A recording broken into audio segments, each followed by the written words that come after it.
다른 복음은 없나니 갈라디아서 강의 세 번째 시간 되었습니다. 오늘 본문이 시작되는 1장 11절에서 다음 장인 2장 마지막 절 21절까지는 바울이 어떻게 예수님을 믿게 되었는가, 자기의 회심의 사건, 사도로 부름을 받은 것, 그리고 그 후에 있었던 경험을 자서전적으로 이야기를 하고 있습니다. 이렇게 많은 양을 할애해서 자기의 삶을 이야기한 이유는 그의 경험을 통하여서, 또한 간증을 통하여서 그가 전한 복음의 메시지가, 복음의 기원과 복음의 출처가 사람의 뜻을 따라 된 것이 아니며, 사람에게서 배운 것도 아니며, 또한 받은 것도 아닌 오직 예수 그리스도의 계시로 하나님께로부터 직접 받은 신적 권위를 가진 메시지임을 말하기 위해서입니다. 그래서 사도 바울은 전한 복음에 대해서 많은 사람들이 의심을 가지고 있는데 그 자들의 의심을 잠재우기 위해서입니다.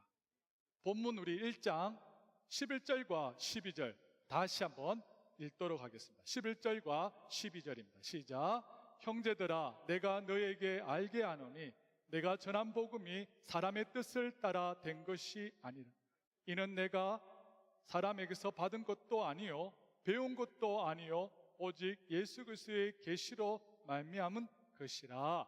아멘.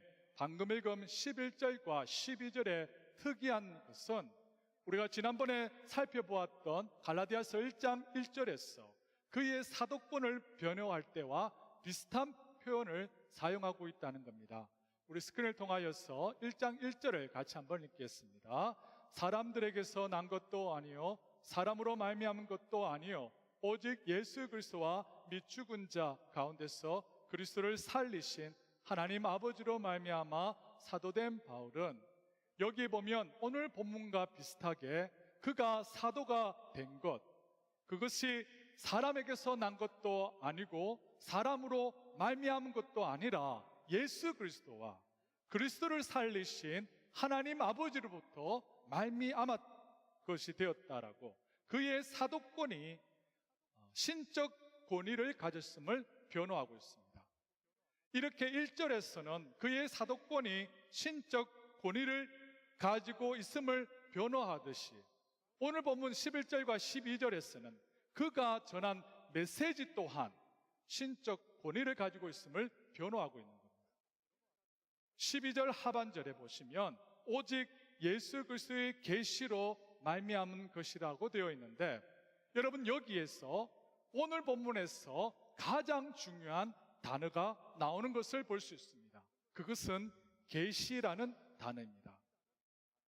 계시라는 이 단어가 여러분 우리가 믿고 있는 기독교가 어떠한 종교인가를 분명하게, 극명하게 말해줍니다. 계시라는 이 헬라어를 아포칼립시스라는 이 단어를 한자어로 옮겨 놓은 겁니다. 한번 같이 해보시겠습니다. 아포칼립시스.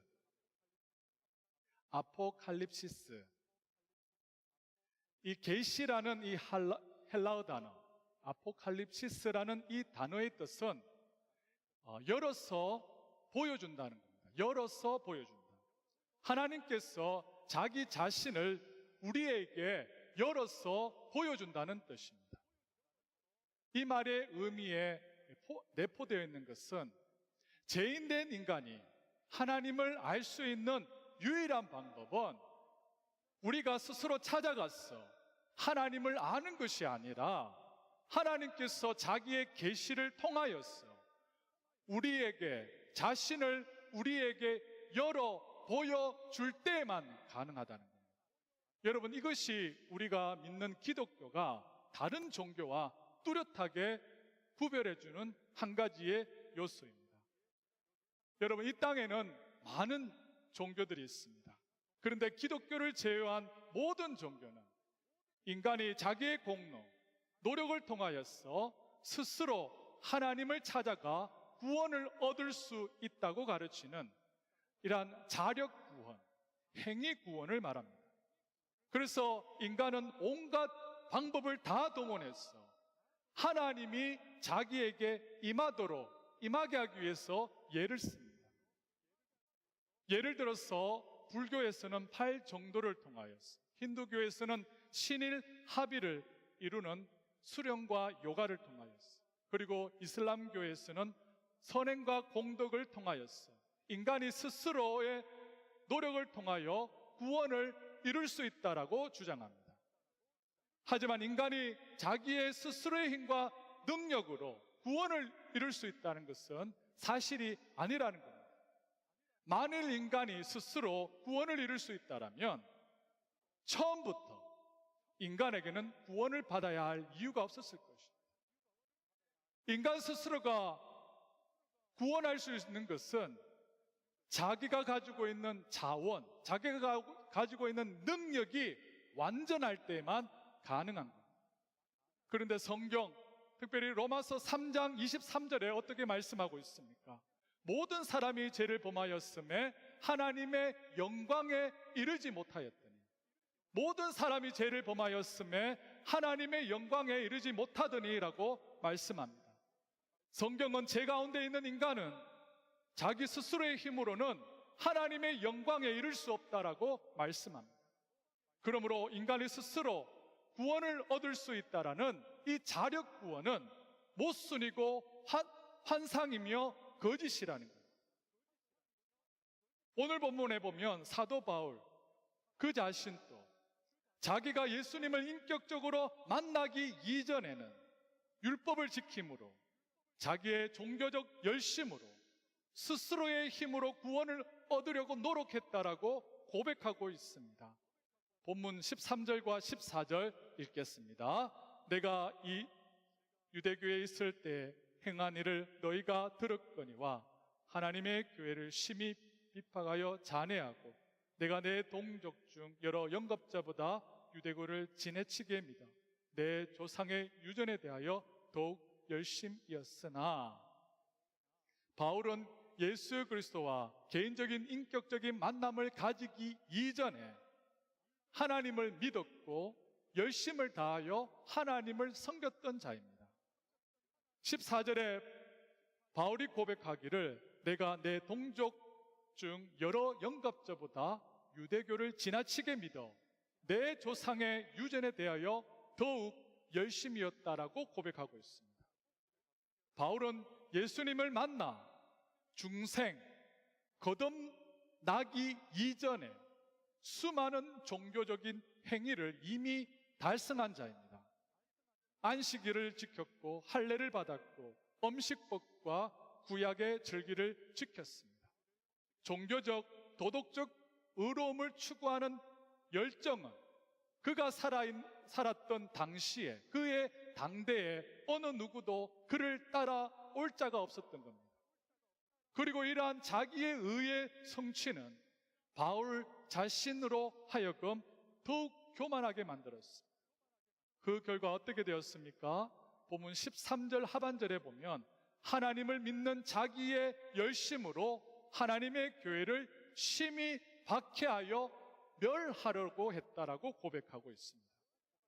하나님을 잘 믿는다라는 그 종교적인 열심으로 예수 믿는 사람을 핍박하였고 더 많은 기독교인들을 감옥에 쳐넣기 위하여서 다메섹으로 가던 중이었습니다. 이렇게 바울은 예수 그리스도와 인격적인 만남을 가지기 이전에도 열심히 하나님을 믿었습니다. 그러나 그 열심이 그를 더욱 교만하게 만들었고 심지어 그 열심으로 하나님의 교회를 핍박하였다라고 말씀하고 있습니다. 여러분, 우리가 여기서 명심해야 될 것은 예수님과 인격적인 만남을 가지지 못한 기독교, 이 기독교는 또 다른 하나의 종교에 불과하다는 겁니다.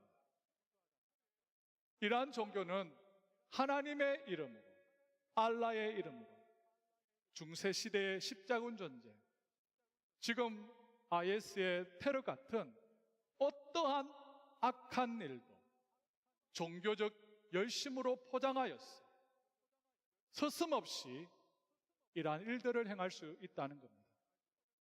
여러분, 어떤 사람이 교회에 가장 피해를 주는 줄 아십니까? 어떤 사람이 교회에 가장 피해를 주는 줄 아십니까? 하나님의 교회에 가장 피해를 주는 사람은 교회 밖에 있는 교회를 혐오하는 안티크리스찬들이 아닙니다.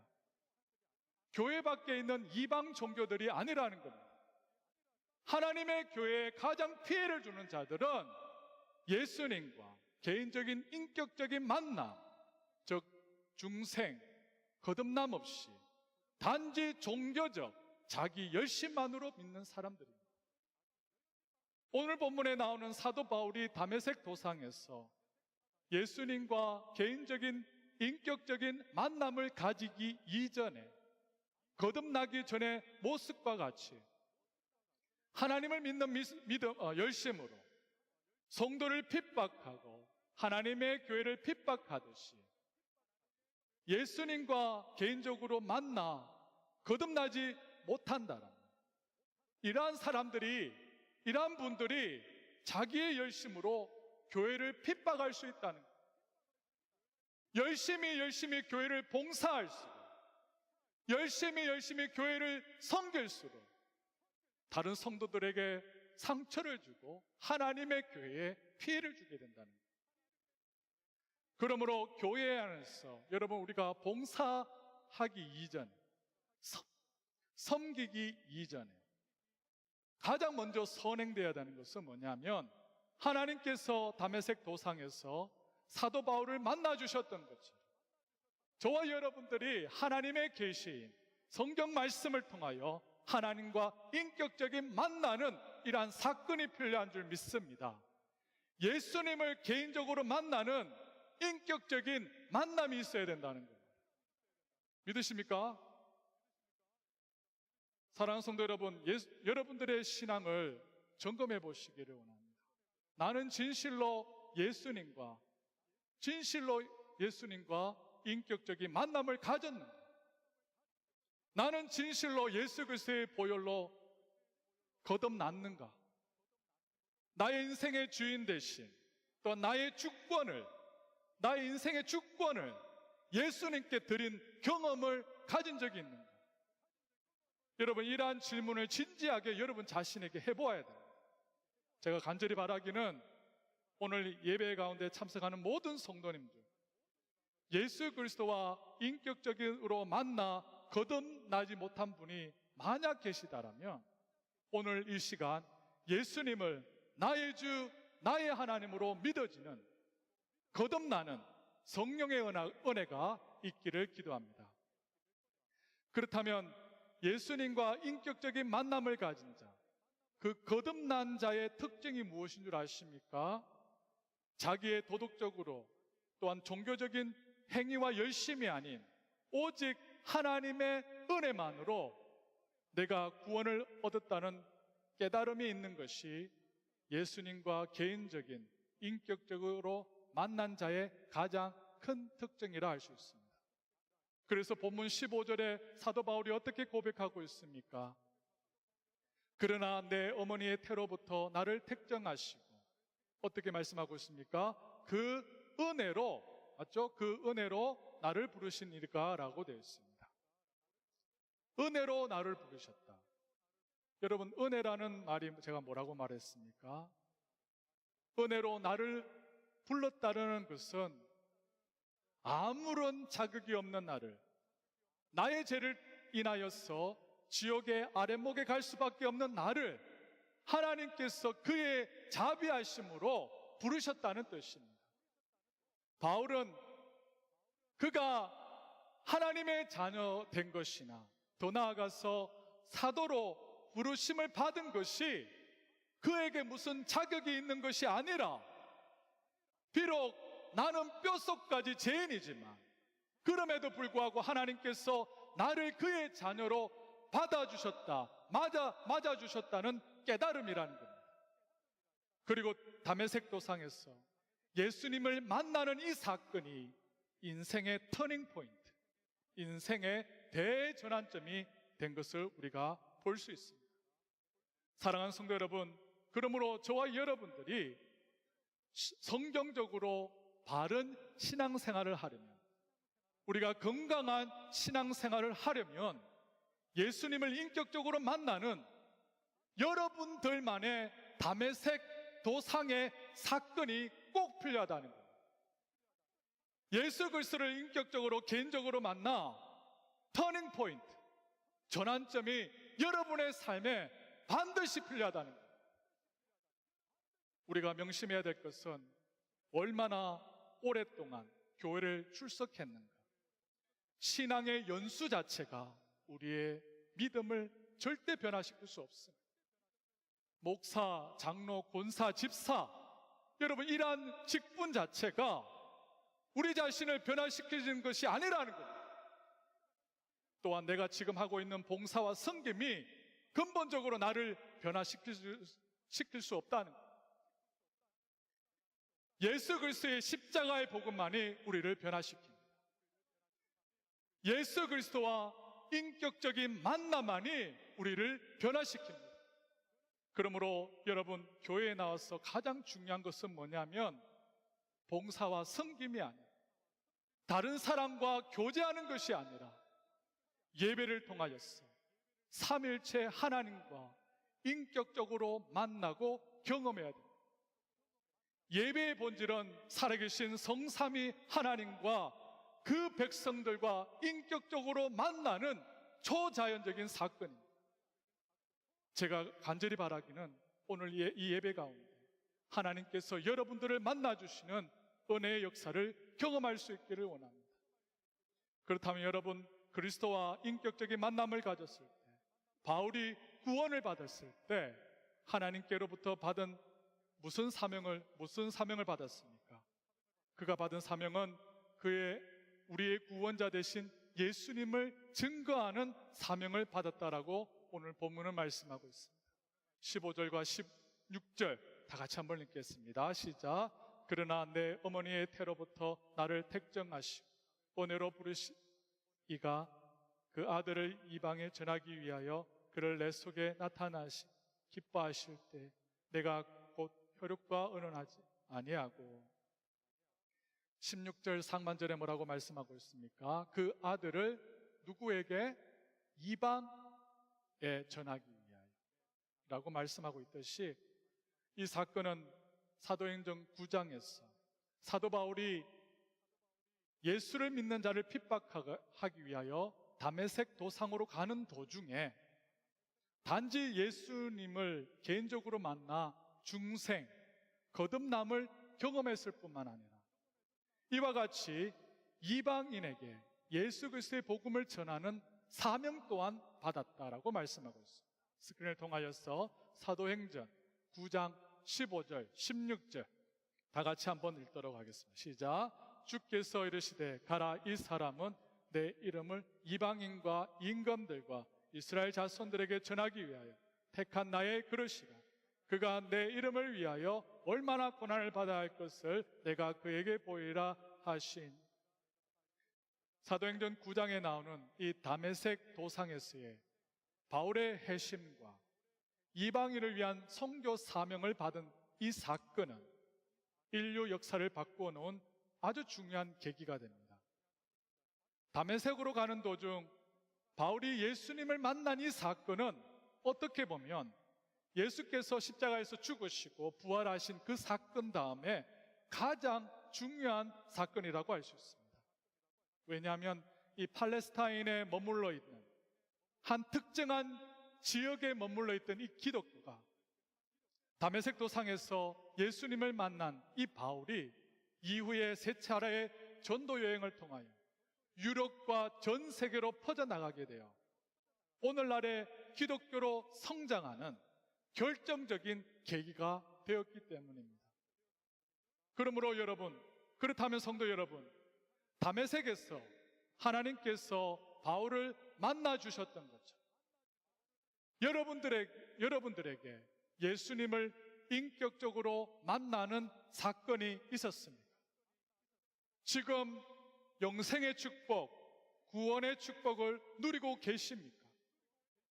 만약 예수님을 만나고 영생의 축복, 구원의 축복을 지금 누리고 계신다라면 이제 구원을 받은 자로서 사도 바울처럼 하나님께로부터 받은 여러분의 사명, 여러분의 미션은 무엇입니까? 여기서 우리가 오해하지 말아야 될 것은 하나님께로부터 받은 이 사명은 사도 바울처럼 풀타임 사역자가 되는 것은 아닙니다.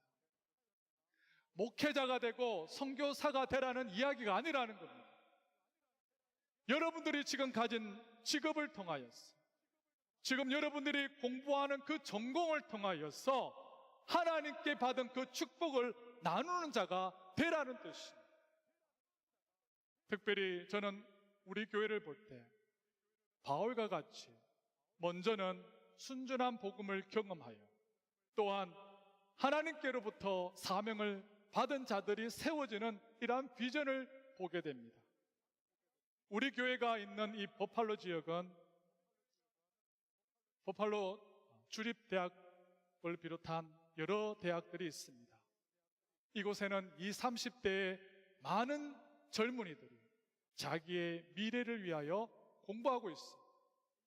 어떤 아티클에서 코리안 아메리칸 1.5세, 2세 가운데 중고등학생 때는 부모를 따라 교회를 출석했지, 대학을 입학하면 교회를 떠나고 믿음 생활을 그만두는 비율이 70에서 80% 된다라고 나와 있습니다. 이러한 현상을 조용히 아무도 인식하지 못하고 교회를 탈출한다는 표현으로, 영어로 silent exodus라고 이렇게 부릅니다. 대학에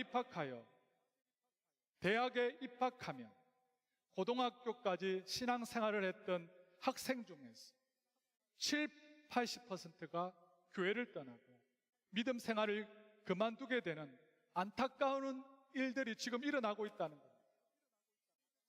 이러한 의미에서 저희 교회가 버팔로 지역에 있는 대학에서 공부하러 온 대학생이나 대학원생에 대한 사명이 있다고 저는 믿습니다. 이곳에 많은 한인 학생들이 공부하고 있습니다. 저는 우리 교회가 바울이 다메섹 도상에서 인격적으로 예수님을 만나 거듭났을 뿐만 아니라 구원을 받았을 뿐만 아니라 하나님께로부터 평생의 사명, 미션을 받은 것처럼 이 30대의 젊은 청년들이 학업을 위하여서 이 버팔로 지역에 왔을 때 우리 교회를 통하여서 먼저 예수 그리스도의 십자가의 복음을 통하여 구원을 받은 이러한 다메섹 도상, 더 나아가 그들의 전공과 기술과 전문 지식으로 앞으로 하나님의 나라를 위하여 무엇을 할 것인가, 하나님으로부터 사명을 받는 그러한 다메섹 도상이 될 수 있기를 원합니다. 단지 나만 잘 먹고 잘 사는 자기 자신만을 위한 이러한 인생이 아니라 예수 그리스도의 복음을 인격적으로 경험하고 구원받고 또한 인생의 궁극적인 목적인 하나님의 나라와 그의 의를 위하여 살아가는 그의 삶의 헌신이 된 주의 신실한 청년들이 우리 교회를 통하여 많이 나올 수 있기를 원합니다. 복음으로 무장된 청년들이 졸업 후에 그들이 가진 전문 지식과 또한 기술, 또한 예수 그리스도의 복음으로 미국과 한국, 전 세계에 나가서 세상을 섬기고 그것을 통하여 하나님의 나라가 확장되기를 원합니다. 여러분, 이것이 하나님께서 우리에게 주신 가장 중요한 사명, 가장 중요한 미션인 것입니다. 앞으로 우리 교회가 하나님께서 우리 교회에 보내준 청년들에게 예수 그리스도의 복음을 경험하게 할 수 있도록 더 많은 우리가 기도와 관심과 물질로서 우리가 섬기고 봉사하기 원합니다. 여기서 한 명의 청년이 진정으로 예수 그리스도를 인격적으로 만나 하나님께로부터 받은 사명을 받아 평신도 선교사라는 이러한 마음가짐으로 한국과 미국과 전 세계에서 여러 분야에서 경제나 문화, 사회, 정치의 여러 분야에서 하나님의 비전과 꿈으로 평생 헌신된 예수 제자로 살아간다면 이것이야말로 하나님의 나라를 확장시키고 이 땅에 하나님의 뜻을 이루는 일인 줄 믿습니다. 간절히 바라기를 원하는 우리 교회가 하나님께서 주신 이 사명을 잘 감당하여 하나님의 뜻을 이루고 하나님의 마음을 시원케 해드리는 교회 될 수 있기를 원합니다.